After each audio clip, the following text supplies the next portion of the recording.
यहाँ से इलेक्ट्रॉन निकलना प्रारंभ करेगा और धीरे धीरे इस इलेक्ट्रोड से होते हुए मोल्टन NaCl में प्रवेश करेगा। देख रहे हैं इलेक्ट्रॉन धीरे धीरे मोल्टन NaCl में आ रहा है। अब जो है NaCl आयन में ब्रेक करेगा, Na प्लस और Cl माइनस आयन में देखिए ब्रेक हो गया है। अब जो प्लस चार्ज देख रहे हैं सोडियम पर, ये इलेक्ट्रॉन की तरफ धीरे धीरे अट्रैक्ट हो रहा है। ये जैसे ही इलेक्ट्रॉन से मिलेगा इसका प्लस चार्ज गायब हो जाएगा और ये हो जाएगा न्यूट्रल, यानी कि सोडियम इलेक्ट्रॉन ग्रहण कर ले रहा है, इलेक्ट्रॉन को गेन कर रहा है। और इलेक्ट्रॉन के गेन करने का प्रोसेस जो है वो कहलाता है रिडक्शन। तो यहाँ पर देखिएगा कैथोड पर होगा रिडक्शन। रिडक्शन क्यों हुआ? क्योंकि सोडियम जो है इलेक्ट्रॉन को गेन कर रहा है। तो कैथोड पर हमेशा रिडक्शन होता है, ये बात आप लोग जो है सो दिमाग में बैठा लीजिए। अब ये निगेटिव चार्ज का क्या हुआ होगा? अब देखिए जहाँ पर एनोड है यानी पॉजिटिव चार्ज है, उधर धीरे धीरे अब ये निगेटिव चार्ज मूव करेगा, एनोड की तरफ जाएगा और इस पर इलेक्ट्रॉन एक्सेस है, ज़्यादा इलेक्ट्रॉन है, ये इलेक्ट्रॉन यहाँ से लूज करेगा। तो loss of electron is called oxidation, यानी कि एनोड के पास ऑक्सीडेशन होगा क्योंकि इलेक्ट्रॉन लूज कर रहा है। जो इलेक्ट्रॉन लूज किया धीरे धीरे एनोड से होते हुए कैथोड की तरफ जाएगा, ये सर्किट पूरा होगा। अब क्लोरीन जो है फ्री एटम्स हैं, क्लोरीन ये आपस में अगर मिलेगा तो मॉलिक्यूल का फॉर्मेशन करेगा। Today I discuss about the topic electrochemistry of class 12। आज हम लोग देखिए इलेक्ट्रोकेमिस्ट्री के बारे में लेक्चर 1 में 4 टॉपिक का स्टडी करने जा रहे हैं, जिसमें फर्स्ट टॉपिक है इलेक्ट्रोलाइट्स।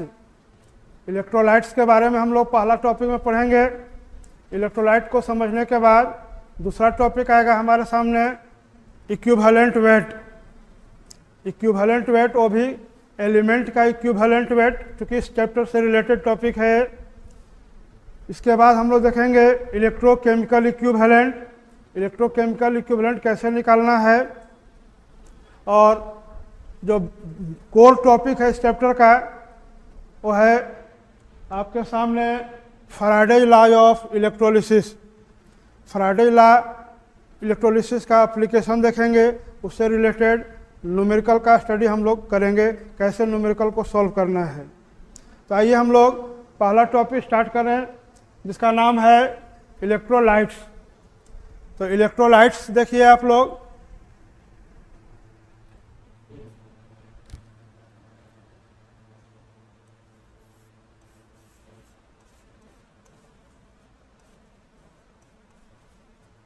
इलेक्ट्रोड वैसे केमिकल सबस्टांस जिसमें करंट फ्लो कराकर उसको ब्रेक कर दिया जाए आयन में, उसी को कहेंगे हम लोग इलेक्ट्रोलाइट्स। टाइप के कह कि इलेक्ट्रोलाइट्स हो सकता है स्ट्रॉन्ग और वीक। इसको पहचानेंगे कैसे हम लोग? तो कुछ एग्जाम्पल देखिए यहाँ पर ले रहे हैं कि जो भी स्ट्रॉन्ग एसिड होगा, स्ट्रॉन्ग एसिड जो लगभग 100% ब्रेक कर जाए आयन में, उसको कहेंगे स्ट्रॉन्ग इलेक्ट्रोलाइट्स। जैसे देखिए HCl, HNO3, H2SO4, HClO4, ये सब इनऑर्गेनिक एसिड हैं जो स्ट्रॉन्ग एसिड हैं, इसीलिए स्ट्रॉन्ग इलेक्ट्रोलाइट्स भी हैं। इधर अगर देखिए वीक इलेक्ट्रोलाइट, तो यही एग्जाम्पल हम लोग वीक कर लेंगे, वीक एसिड। जो एसिड वीक होगा वो कहलाएगा वीक इलेक्ट्रोलाइट, क्योंकि इसका ब्रेकिंग जो है 5, 10, 15, 20% के रेंज में ही रह सकता है, कभी भी 100% के अप्रॉक्स में नहीं पहुंचेगा ये। तो वीक इलेक्ट्रोलाइट का कुछ एग्जाम्पल आप लोग देख सकते हैं, जैसे हो गया हाइड्रोजन साइनाइड, ऑर्गेनिक एसिड जैसे एसिटिक एसिड, तो जो वीक एसिड होंगे वो वीक इलेक्ट्रोलाइट, जो स्ट्रॉन्ग एसिड होंगे वो हो जाएंगे स्ट्रॉन्ग इलेक्ट्रोलाइट्स। इसी तरह से अगर हम लोग देखें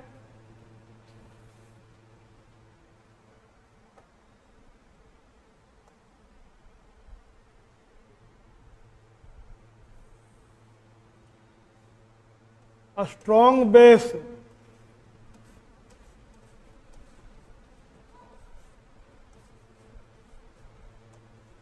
स्ट्रॉन्ग बेस जो होगा वो स्ट्रॉन्ग इलेक्ट्रोलाइट होगा। स्ट्रॉन्ग बेस पीरियोडिक टेबल के ग्रुप फर्स्ट ए और फर्स्ट बी का हाइड्रोक्साइड या ऑक्साइड जो है स्ट्रॉन्ग होता है। पीरियोडिक टेबल में जो ग्रुप फर्स्ट ए है, ग्रुप सेकेंड ए है, उसका ऑक्साइड और हाइड्रोक्साइड जो है स्ट्रॉन्ग इलेक्ट्रोलाइट होता है, स्ट्रॉन्ग बेस हो जाएगा वो। जैसे एग्जाम्पल के तौर पर अगर हम लोग ले लें NaOH, KOH, CSOH, MgOH2, तो ये सब स्ट्रॉन्ग बेस हैं जो कि स्ट्रॉन्ग इलेक्ट्रोलाइट्स होंगे। अगर इधर देखें वीक बेस,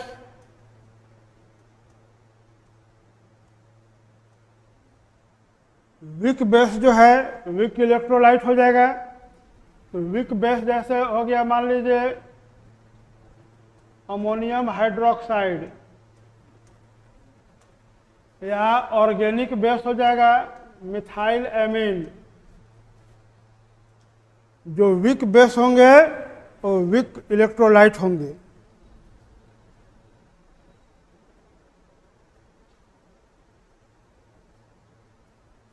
इसी तरह से अगर देखिए थर्ड एग्जाम्पल सॉल्ट का, तो salt of a strong acid and a strong base.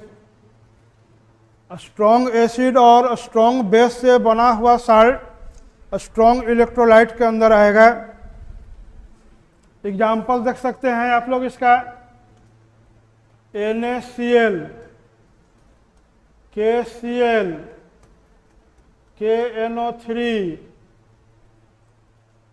Na2SO4, ये सब ऐसे साल्ट हैं जो स्ट्रॉन्ग एसिड और स्ट्रॉन्ग बेस से बने हुए हैं, इसीलिए ये जो होंगे स्ट्रॉन्ग इलेक्ट्रोलाइट्स कहलाएंगे।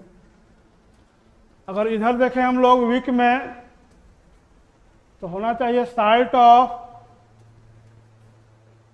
Weak acid and weak base. Weak acid और वीक बेस से बना हुआ साल्ट वीक इलेक्ट्रोलाइट होगा।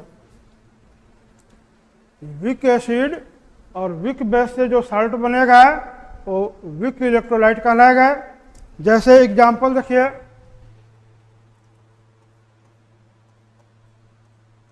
अमोनियम साइनाइड एक वीक एसिड और वीक बेस से बना हुआ साल्ट है। कोई ऑर्गेनिक ले सकता है हम लोग, जैसे CH3 COONH4 या अमोनियम एसीटेट, ये जो है वीक इलेक्ट्रोलाइट का एग्जाम्पल हुआ। तो इलेक्ट्रोलाइट के बारे में हम लोग समझ गए कि वैसे ऑर्गेनिक कंपाउंड्स जिनमें इलेक्ट्रिसिटी पास करने के बाद आयन में ब्रेक कर जाएं, वो कहलाते हैं इलेक्ट्रोलाइट्स। जैसे एक एग्जाम्पल हम लोग देखते हैं कैसे एक NaCl सॉल्ट है, सोडियम क्लोराइड सॉल्ट, इसको फ्यूज कर देंगे। यहाँ ब्रैकेट में हम लोग स्टेट दिखला दिए किस स्टेट में है। एक्वस मतलब वाटर में घोला गया है इसको। तो NaCl में जैसे ही हम लोग करंट फ्लो कराएंगे या फिर एक्वस मीडियम में जब इसको डाल दिए तो ये आयन में ब्रेक कर जाएगा। Na+ और Cl माइनस, इस तरह से आयन में ब्रेक कर गया है।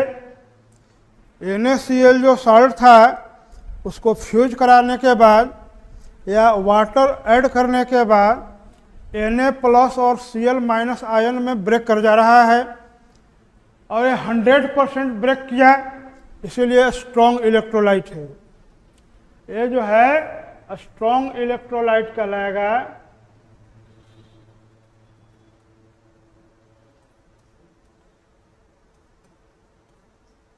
क्यों स्ट्रॉन्ग इलेक्ट्रोलाइट कहला रहा है? क्योंकि ये एक्वस सॉल्यूशन में 100% ब्रेक हो जा रहा है। अगर हम लोग एक दूसरा एग्जाम्पल देखें कि अमोनियम साइनाइड का एक्वस सॉल्यूशन लिए, ये ब्रेक कर गया अमोनियम आयन और साइनाइड आयन में, तो इसका ब्रेकिंग जो है मान लीजिए 5 से 20% के अंदर ही ब्रेक हो रहा है। अधिकतर अमाउंट अमोनियम साइनाइड के ही रूप में रह जा रहा है, उसका कुछ मात्रा ही सोडियम आयन और अमोनियम आयन और साइनाइड आयन में ब्रेक किया है। इसीलिए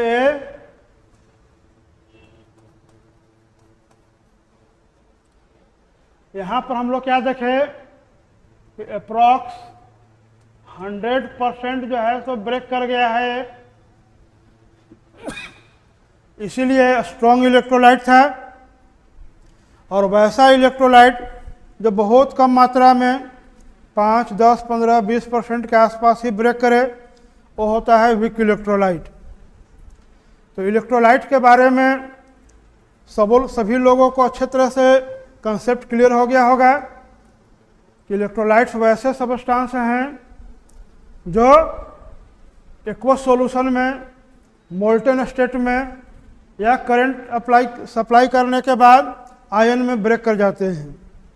इलेक्ट्रोलाइट्स के बारे में देखें कि 2 टाइप के हो सकते हैं, स्ट्रॉन्ग इलेक्ट्रोलाइट्स और वीक इलेक्ट्रोलाइट्स। स्ट्रॉन्ग जो लगभग 100% ब्रेक कर जाए और वीक इलेक्ट्रोलाइट जो लगभग 5 से 10, 15, 20% के आसपास ब्रेक करे। तो पहला टॉपिक हम लोग को समझना था इलेक्ट्रोलाइट्स है क्या, इसके बारे में हम लोग देखें।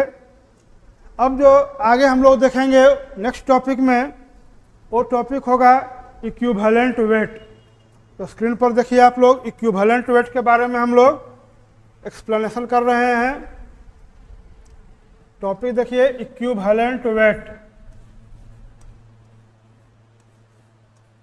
इसको रिप्रेजेंट किया जाता है कैपिटल ई से, इक्विवेलेंट वेट। तो इक्विवेलेंट वेट निकालने का बहुत सारे मेथड्स हैं, लेकिन इस चैप्टर में हम लोग को एलिमेंट का ही इक्विवेलेंट वेट निकालना है। तो देखिए इक्विवेलेंट वेट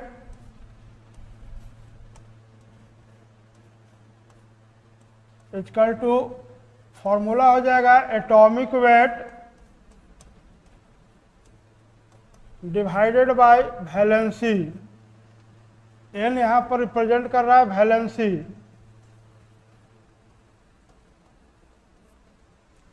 जिस एलिमेंट का इक्विवेलेंट वेट निकालना है उसका एटॉमिक वेट को ऊपर में रखेंगे और उसके वैलेंसी से हम लोग उसको डिवाइड कर देंगे। अब वैलेंसी कैसे पता करेंगे कि उस एलिमेंट का क्या वैलेंसी है? तो एक एग्जाम्पल हम लोग लेकर के देखते हैं, उससे क्लियर होगा कैसे इसको निकाला जा सकता है। जैसे देखिए मान लीजिए कि आपके पास साल्ट दिया हुआ है कॉपर सल्फेट। कॉपर सल्फेट एक साल्ट दिया हुआ है, इसमें हम लोग को मेटल कॉपर का जो है इक्विवेलेंट वेट निकालना है। तो सबसे पहला काम करेंगे हम लोग इसको ब्रेक कर देंगे। इस साल्ट को देखिए 2 पार्ट में ब्रेक कर रहे हैं, कॉपर को अलग कर दिए, सल्फेट को अलग कर दिए। तो एलिमेंट के फॉर्म में आ गया कॉपर। अब देखिए सल्फेट पर 2 माइनस चार्ज होता है, रेडिकल है सल्फेट रेडिकल। तो अगर यहाँ 2 माइनस चार्ज बैठाए हैं तो इसको न्यूट्रल करने के लिए यहाँ +2 चार्ज बैठाएंगे। तो जो चार्ज इस पर मौजूद है यही चार्ज इसका वैलेंसी हो गया।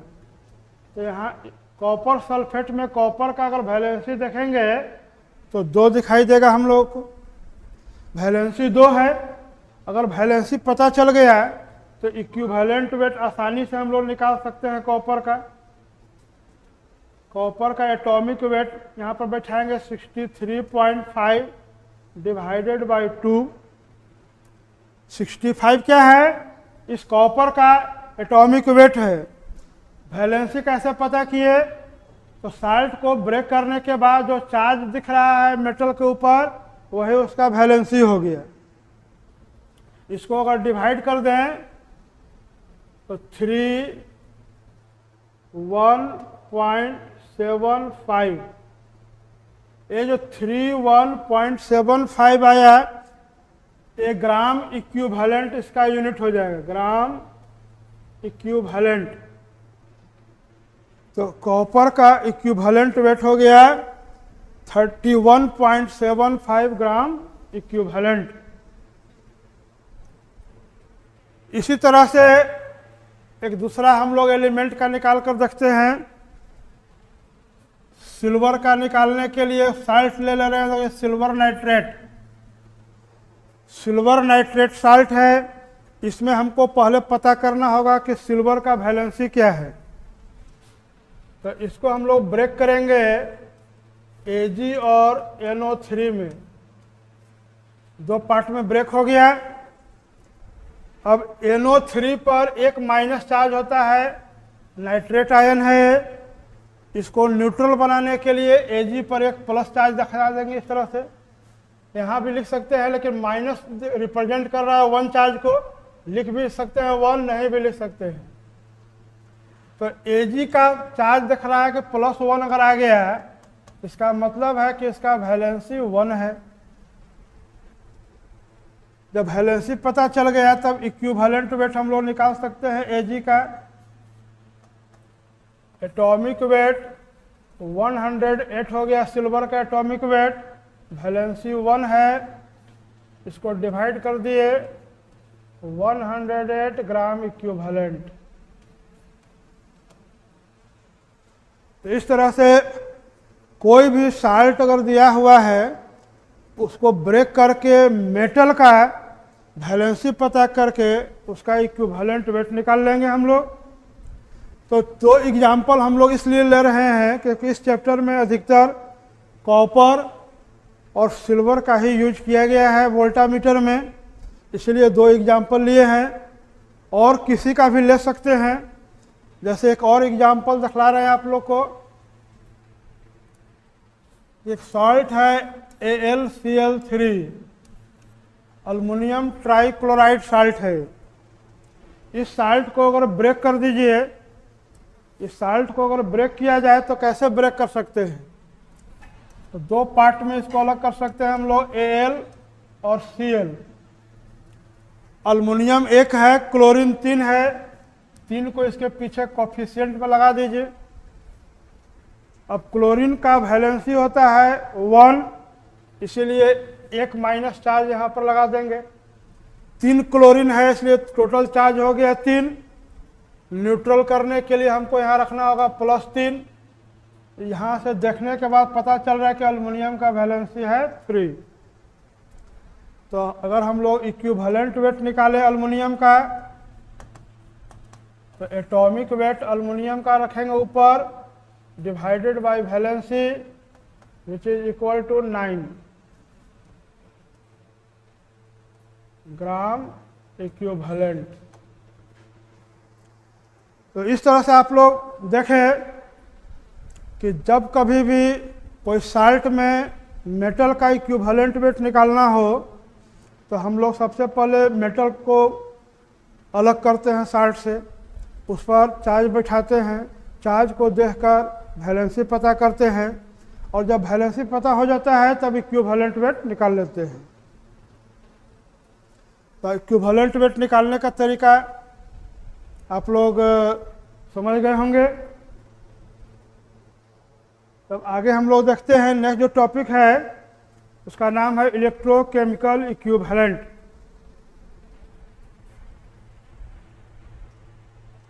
देखिए नेक्स्ट टॉपिक है ECE,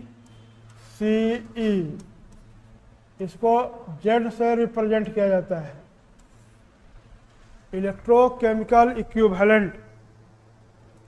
तो इलेक्ट्रोकेमिकल इक्विवेलेंट देखिए इसका फॉर्मूला से ही डिफिनीशन हम लोग सोचेंगे। Z बराबर होता है E/F।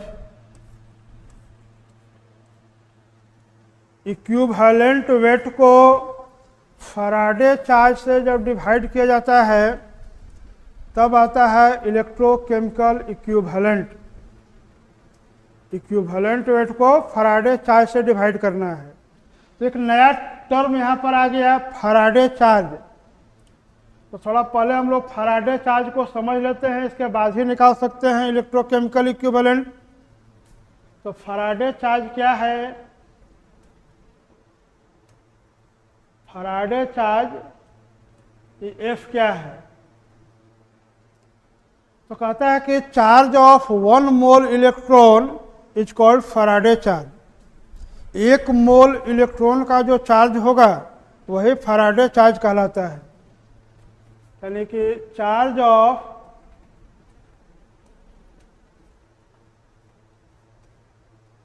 1 मोल इलेक्ट्रॉन, जो मोल 11th क्लास में आप लोग पढ़े होंगे मोल कॉन्सेप्ट में, मोल के बारे में। 1 मोल कह रहा है, 1 मोल का मतलब ही होता है एवोगाद्रो नंबर।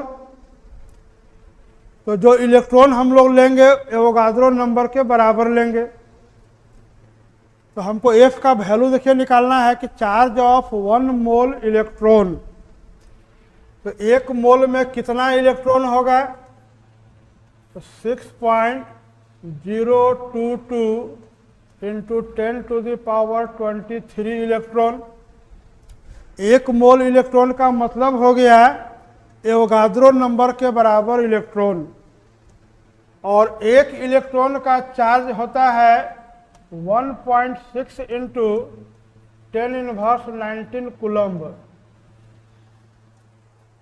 1.6 इंटू 10⁻19 कूलम्ब है 1 इलेक्ट्रॉन का चार्ज।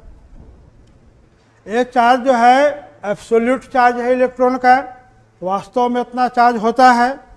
ये दोनों को मल्टीप्लाई करके जब सॉल्व करेंगे तब एक फैराडे चार्ज का वैल्यू हम लोग को पता चल जाएगा। इसको सॉल्व करके देखिए, हम लोग देखते हैं। देखिए कॉपर का अगर कह दिया कि इलेक्ट्रोकेमिकल इक्विवेलेंट निकालिए, आप क्या कीजिएगा? तो कॉपर का इक्विवेलेंट वेट लेंगे हम लोग, जो पीछे निकाल चुके हैं 31.75, और एवोगाद्रो नंबर का चार्ज का हम लोग वैल्यू जो एक फैराडे के चार्ज के बराबर था 96,500 कूलम से इसको डिवाइड कर दीजिए। इसको जब डिवाइड करेंगे तो इसका यूनिट क्या आएगा? तो ग्राम इक्विवेलेंट पर कूलम्ब। इसको डिवाइड करके हम लोग कॉपर का ECE निकाल सकते हैं।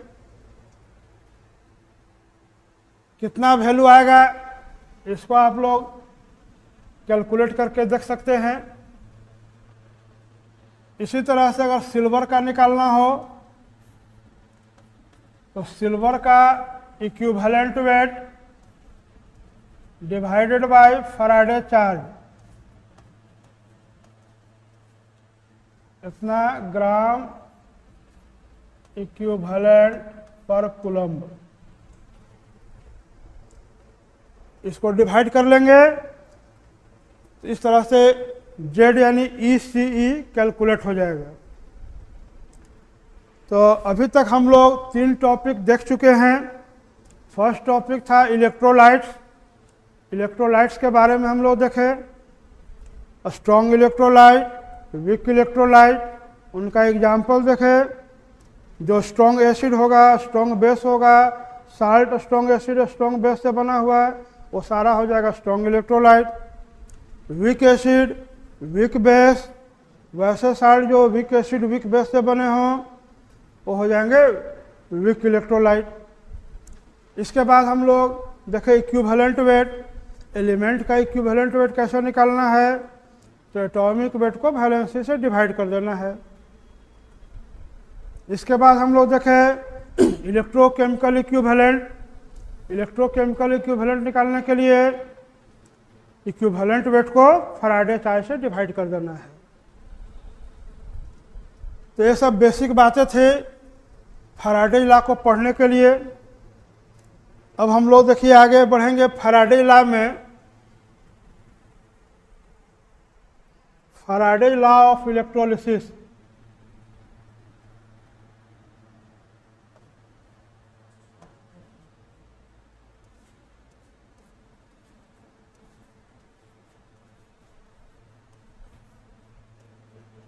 Faraday law of electrolysis.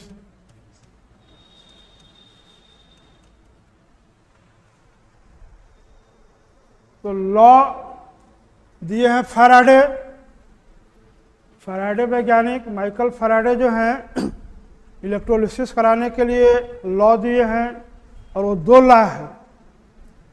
सभी साइंटिस्ट देखते होंगे कि एक ही लॉ देते हैं, लेकिन ये फैराडे महाशय ऐसे हैं जो जहाँ भी लॉ देते हैं 2 लॉ देते हैं।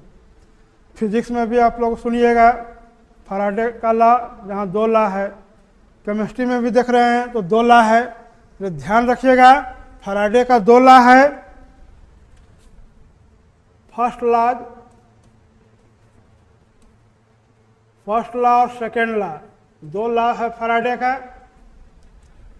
तो फैराडे का जो लॉ है इसका स्टेटमेंट अगर हम लोग देखें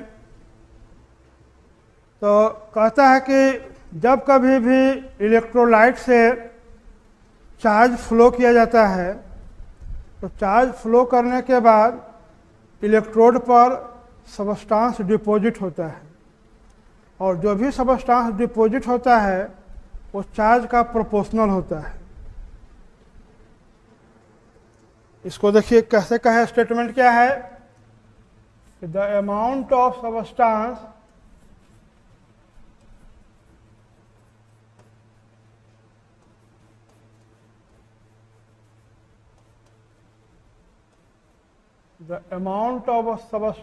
deposited on the electrode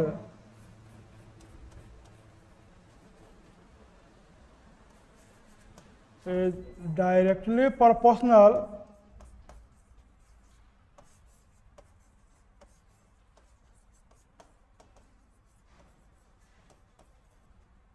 to the charge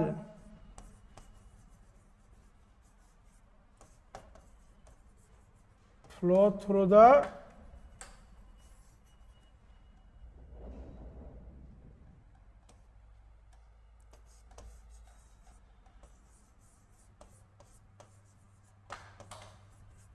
electrolytes.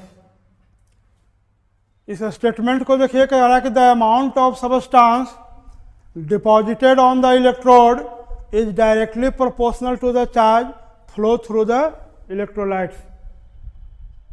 इस स्टेटमेंट को अगर मैथमेटिकल फॉर्म में हम लोग लिखें तो अमाउंट डिपॉजिटेड को अगर m से रिप्रेजेंट किया जाए डायरेक्टली प्रोपोर्शनल हो जाएगा चार्ज q का।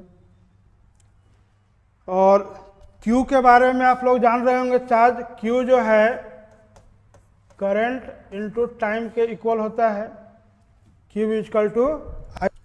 अगर प्रोपोर्शनल को हटाएंगे तो कांस्टेंट आएगा जिसको रिप्रेजेंट करेंगे z से। z के बारे में हम लोग पिछला टॉपिक में पढ़े हैं कि z बराबर होता है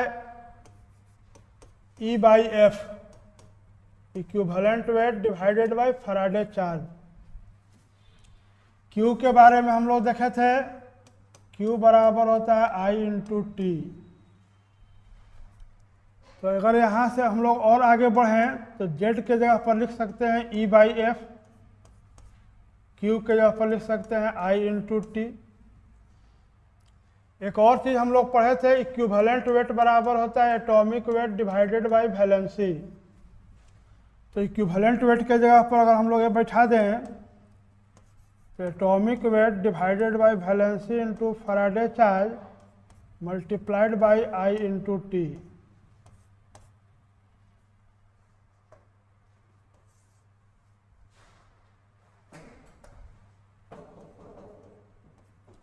तो देखिए एक रेडीमेड फॉर्मूला आपके सामने आ गया है। फैराडे फर्स्ट लॉ का कोई भी क्वेश्चन बनाना होगा तो इस फॉर्मूला का उपयोग हम लोग कर सकते हैं। अमाउंट डिपॉजिटेड जो हुआ है atomic weight of element divided by valency of element, Faraday charge, current और टी है टाइम। तो न्यूमेरिकल सॉल्व करने के लिए हम लोग यूज करेंगे एटॉमिक वेट, एन वैलेंसी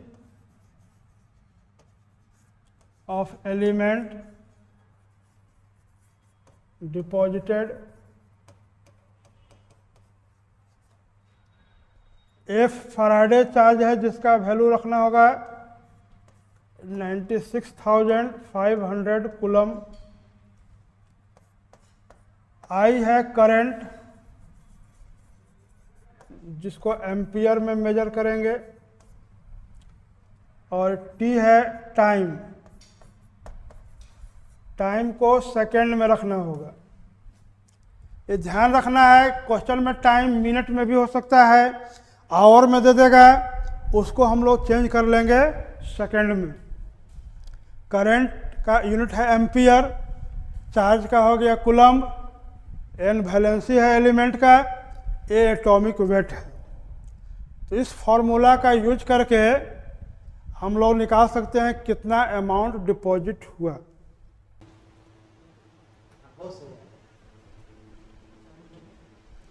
तो अभी तक जो आप लोग पढ़े हैं उसको एनिमेशन के माध्यम से हम लोग देखने जा रहे हैं कि इलेक्ट्रोलिसिस क्या है, कैसे हो रहा है। तो देखिए इलेक्ट्रोलिसिस ये दो वर्ड से मिलकर बना हुआ है, electro and lysis. Electro that means electricity and lysis that means to break apart, यानी सबस्टांस को, जो हमारे पास केमिकल सबस्टांस है उसको दो भाग में ब्रेक कर देना है इलेक्ट्रिसिटी पास करके। तो इलेक्ट्रोलाइट जो पीछे हम लोग पढ़े थे, कोई साल्ट हो सकता है, एसिड हो सकता है, बेस हो सकता है। तो एक हम लोग साल्ट ले रहे हैं और उसके बाद द्वारा हम लोग इलेक्ट्रोलिसिस को समझने जा रहे हैं। NaCl जो है सो मोल्टन फॉर्म में लिया गया, उस मोल्टन फॉर्म के NaCl को एक कंटेनर में लेकर के करंट हम लोग फ्लो कराएंगे और देखेंगे इलेक्ट्रोलिसिस कैसे हो रहा है। तो एक कंटेनर में हम लोग NaCl ले लिए, मोल्टन NaCl लिया गया है। मोल्टन कहने का मतलब है कि वाटर का अमाउंट बहुत कम है, केवल उसको फ्यूज किया गया है। इस मोल्टन NaCl में दो प्लेटिनम का इलेक्ट्रोड इंसर्टेड किया गया और उसको एक बाहरी बैटरी से हम लोग जोड़ दिए। बैटरी से जैसे ही जोड़ेंगे एक प्लेट दो भाग में बढ़ जाएगा, एक निगेटिवली चार्ज और एक पॉजिटिवली चार्ज। पॉजिटिव पार्ट को कहा जाएगा एनोड और निगेटिव चार्ज जिस पर है उसको कहा जाएगा कैथोड। तो देख रहे हैं कि बैटरी का जो निगेटिव टर्मिनल है यहाँ से इलेक्ट्रॉन निकलना प्रारंभ करेगा और धीरे धीरे इस इलेक्ट्रोड से होते हुए मोल्टन NaCl में प्रवेश करेगा। देख रहे हैं इलेक्ट्रॉन धीरे धीरे मोल्टन NaCl में आ रहा है। अब जो है NaCl आयन में ब्रेक करेगा, Na प्लस और Cl minus ion, Na plus और Cl माइनस आयन में देखिए ब्रेक हो गया है। अब जो प्लस चार्ज देख रहे हैं सोडियम पर, ये इलेक्ट्रॉन की तरफ धीरे धीरे अट्रैक्ट हो रहा है। जैसे ही इलेक्ट्रॉन से मिलेगा इसका प्लस चार्ज गायब हो जाएगा और ये हो जाएगा न्यूट्रल, यानी कि सोडियम इलेक्ट्रॉन ग्रहण कर ले रहा है। इलेक्ट्रॉन को गेन कर रहा है, और इलेक्ट्रॉन के गेन करने का प्रोसेस जो है वो कहलाता है रिडक्शन। तो यहाँ पर देखिएगा कैथोड पर होगा रिडक्शन। रिडक्शन क्यों हुआ? क्योंकि सोडियम जो है इलेक्ट्रॉन को गेन कर रहा है। तो कैथोड पर हमेशा रिडक्शन होता है, ये बात आप लोग जो है सो दिमाग में बैठा लीजिए।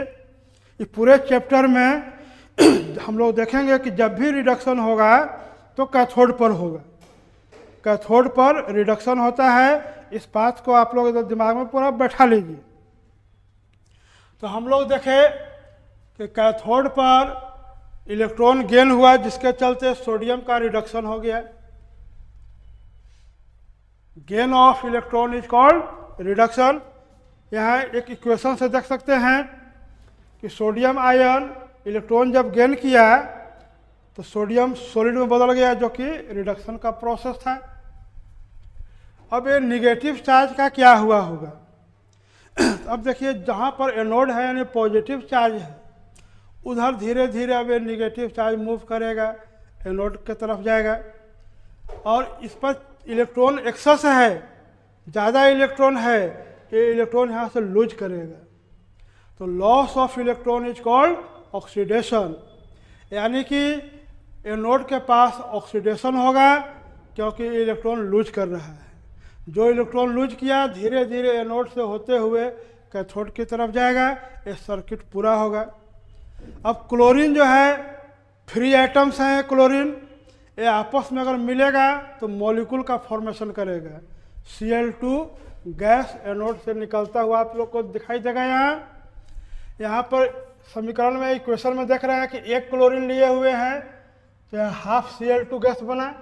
अगर इसको 2 से मल्टीप्लाई कर दिया जाए, यहाँ 2 लिख देंगे, और यहाँ आप लोग ऐसे 2 लगा देते हैं तो यहाँ 2 कैंसिल हो जाएगा, 2 इलेक्ट्रॉन निकलेगा, प्रोसेस हो जाएगा ऑक्सीडेशन। तो एनोड पर हमेशा ऑक्सीडेशन होगा। क्लोरीन गैस एनोड के पास से निकलता हुआ दिखाई दे रहा होगा आप लोग को। कैथोड पर रिडक्शन हुआ, एनोड पर ऑक्सीडेशन हुआ। तो ऑक्सीडेशन और रिडक्शन दोनों को अगर एक साथ मिला दिया जाए तो कहलाता है रिडॉक्स रिएक्शन। तो यहाँ सोडियम प्लस था, यहाँ सोडियम 0 में आ गया, चार्ज का घटना होता है रिडक्शन। क्लोरीन यहाँ माइनस में था, यहाँ 0 में आ गया, चार्ज बढ़ गया, चार्ज का बढ़ना होता है ऑक्सीडेशन। तो ओवरऑल रिएक्शन हम लोग देख रहे हैं रिडॉक्स रिएक्शन, जिसमें NaCl मोल्टन जो है सोडियम और क्लोरीन गैस में ब्रेक कर गया। ये पूरा प्रोसेस हो गया आप लोग का इलेक्ट्रोलिसिस। तो अब आप लोग को किसी को भी ये समस्या नहीं होगा कि इलेक्ट्रोलिसिस क्या है। इलेक्ट्रोलिसिस में कोई भी इलेक्ट्रोलाइट को हम लोग